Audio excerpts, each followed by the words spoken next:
I stand in the firmest affirmation that Twitter was the beginning of the fall of our civilization. And I will demonstrate why this is the case through my three contentions. First, that when Twitter began, it was the start of a move towards conversing through the screen rather through in person. When Twitter and other social media programs came into our lives, we started to think that it was enough to talk with our loved ones and maybe our not so loved ones just through the screen and not really understand them on a deeper level. And not understanding our peers and our family and our friends, even our enemies on that deeper level will bring us down as a civilization. Second, the reason that Twitter is a sign of our falling civilization is because that it contributes to clickbait being the norm. People start to look at just titles of articles and minimizing the characters you spend to type and talk about complex issues in the fewest amount of words possible. There are some things that simply can't be talked about in 140 characters, and yet we have people talking about them and giving these complex and really controversial opinions, and people just take them off the screen.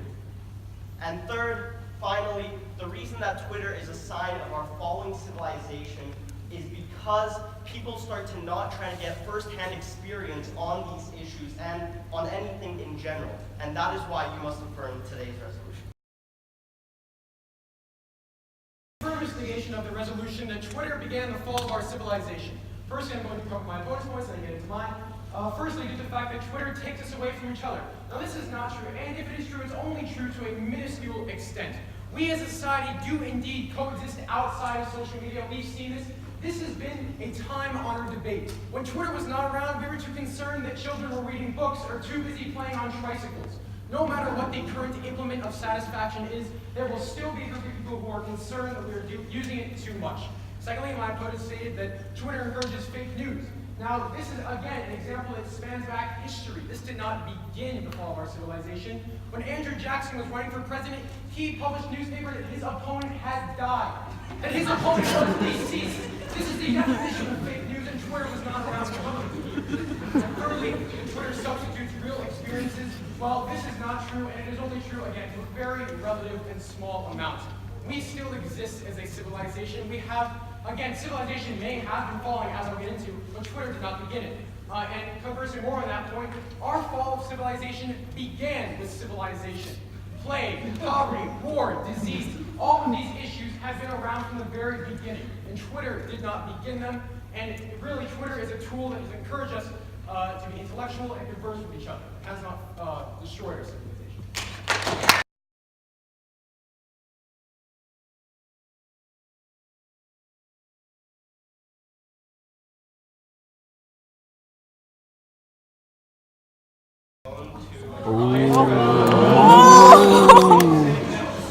Again, Twitter is a tool that helps us converse with each other. Now, as you said that Twitter takes us away from face-to-face interactions. Well, we cannot have face-to-face conversations with our allies around the globe or with those who would wish ill means for us. Sometimes we need to use social media to communicate. Now, again, we can't just take it in President Trump's case, where President Trump may be encouraging violence and disrespect through Twitter. We have to take it how the majority of American and world citizens use Twitter, that it is a helpful tool that we can communicate with and furthers our ability to connect with one another.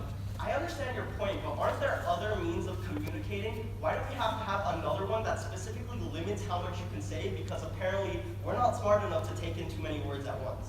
Well, the word count for Twitter is really more of a technological means, though that Twitter doesn't have to publish huge amounts of letters at once. However, I mean, there are other implements for this, similar to Instagram or Facebook.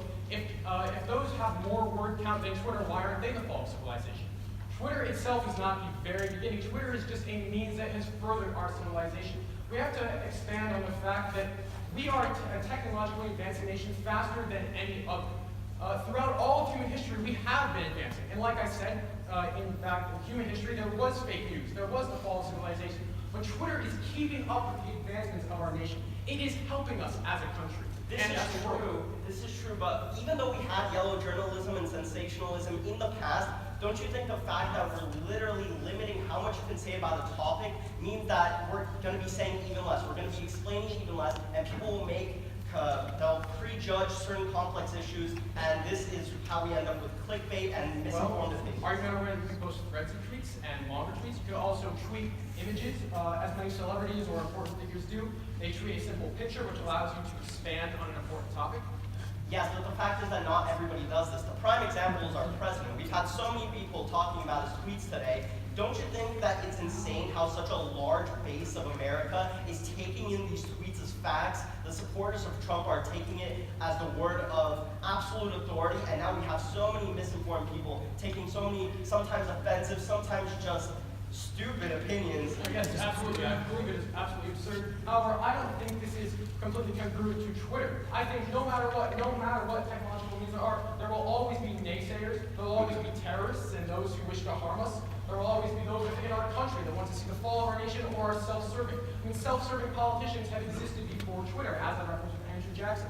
I don't think Twitter itself began this fall, and I don't think it's encouraging it either. I think, again, the broad majority of Twitter users are not using it to encourage fear. They're not using it to encourage violence. They're using it to communicate with I, on the other hand, think that if we can't have proper and meaningful discourse, our civilization will fall, and Twitter is the start of that. Thank you.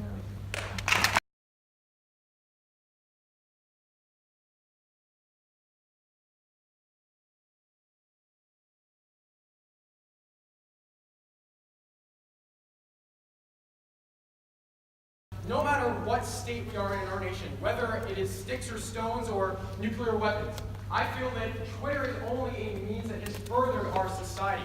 Our society will always be technologically advancing. We will always be conversing with one another. And we have to understand that while Twitter was intended for maybe better means than social media, for communicating, that is simply not the country we are. We will never have a country without infighting. We will never have a country that isn't going to have issues politically or within its politicians. We have to understand that Twitter is, again, just a byproduct of our great society. It does not represent the fall, it has not encouraged the fall.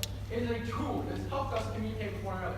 As one of our other speakers here today said, that communication is an invaluable key to any society, to any democracy, and to any world. And we need to embrace it with open arms and not run away with it, run away from it and blame it. Thank you.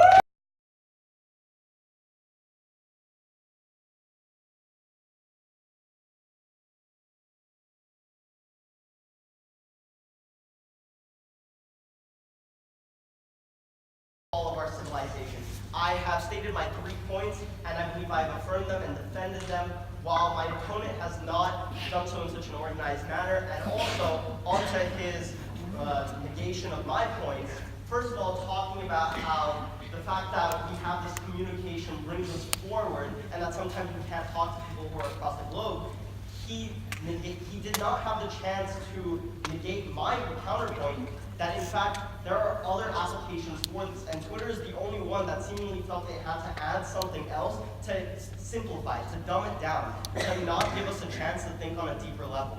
My other contentions went similarly not so refuted, and my second contention was, of course, that we are limiting ourselves and giving ourselves over to clickbait, not taking in what we need at the appropriate levels, and that is why we must